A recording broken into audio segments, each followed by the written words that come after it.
세상의 모든 것엔 중심이 필요하죠. 대한민국 경제, 금융의 중심에는 한국은행이 있어요. 안녕하세요. 저는 이 중심선에서 태어난 MC BOK예요. 앞으로 제가 여러분의 생활에 꼭 필요한 경제, 금융 상식을 쉽고 빠르게 알려드릴게요. 자, 그럼 심호흡하고 후 달려보겠습니다.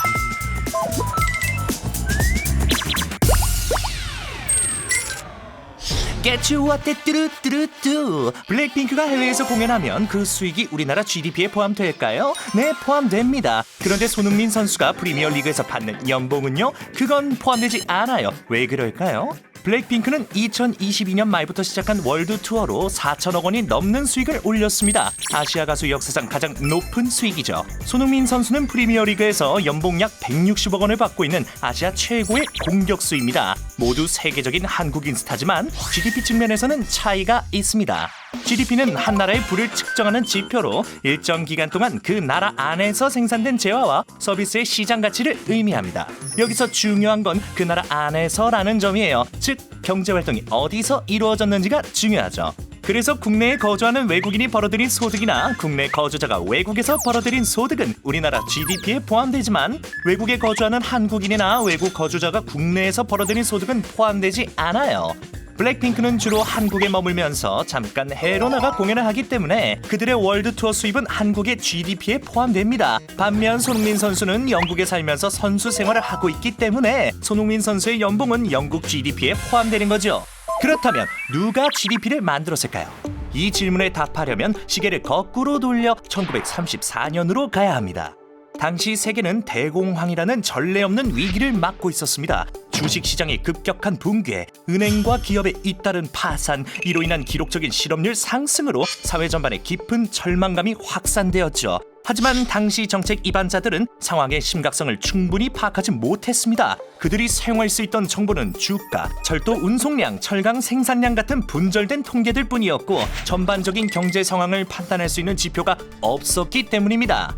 위기를 극복하기 위해 애쓰던 미국 정부는 경제학자 사이먼 쿠즈네츠를 찾아갑니다. 그는 1년의 연구를 통해 국민소득을 개념화했고 이것이 나중에 GDP로 발전하게 되죠. GDP는 크게 세 가지 방법으로 측정됩니다. 첫째, 국내에서 일정 기간 동안 생산된 모든 상품과 서비스의 부가가치를 더하는 방법. 둘째, 최종 소비 또는 투자된 상품과 서비스의 총합을 보는 방법. 셋째, 이 모든 과정에서 경제 주체에게 배분된 소득을 모두 합산하는 방법이에요. 좀 더 쉬운 예를 들어볼게요. 어느 나라가 다른 건 아무것도 생산하지 않고 1년 동안 라떼 100잔만 만들었다고 칩시다.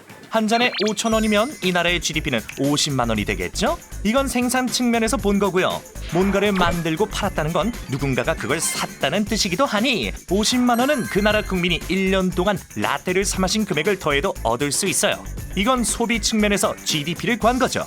그리고 라떼를 만드는 데는 원두나 물, 우유 같은 재료들이 필요하잖아요. 카페 주인은 이 재료들을 모두 구입해야 합니다. 이때 카페 주인이 지불한 비용은 각 재료 생산자들의 소득이 돼요.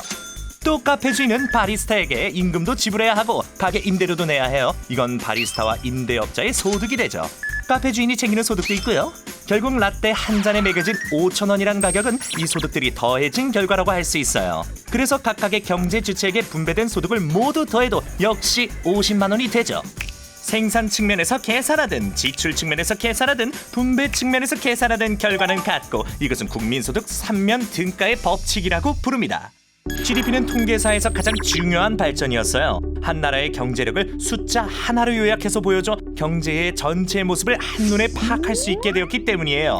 보통 GDP가 오르면 경제가 잘 돌아가는 걸로 봐요. 그런데 만약에 GDP가 계속 떨어져서 2분기 이상 감소하면 그건 경기 침체가 시작됐다고 판단할 수 있어요. 이런 지표가 있어서 정책 입안자들이 경제 상황을 금방 파악하고 빨리 대처할 수 있어요. 1932년 대공황 때와 2020년 코로나19 팬데믹 때 미국 경제를 비교해보면 GDP가 얼마나 중요한지 확실히 알 수 있어요. 1932년에는 GDP 개념 자체가 없었어서 정부 대응이 너무 늦어져서 경제 타격이 엄청 컸어요. 실제로 그때 미국의 실질 GDP는 12.9%나 줄었거든요. 반면 2020년에는 전 세계적인 무역 피해에도 불구하고 GDP 감소를 2.2%로 막을 수 있었어요. 이게 다 GDP 지표를 통해 정책을 빨리 조정할 수 있었기 때문이에요. 물론 그렇다고 해서 GDP가 완벽한 것은 아니에요. GDP는 총 소비에 대해서는 알려주지만 개인의 행복에 대해서는 알려주지 않아요. 경제적 가치 이상을 포괄하는 개인의 행복에 대한 충분한 정보를 알려주기는 어려워요. 생산은 알려주지만 생산에 수반되는 오염이나 생산에 필요한 천연 자원의 고갈에 대해서는 알려주지 않고요.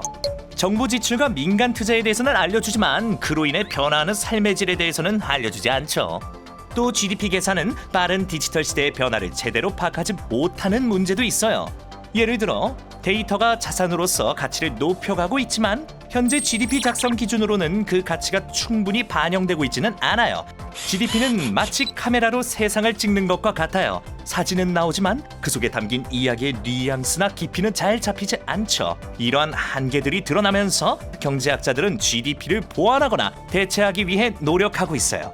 GDP가 단순히 경제적 풍요만이 아니라 지속 가능성과 삶의 질까지 고려할 수 있으면 좋을 테니까 말이에요.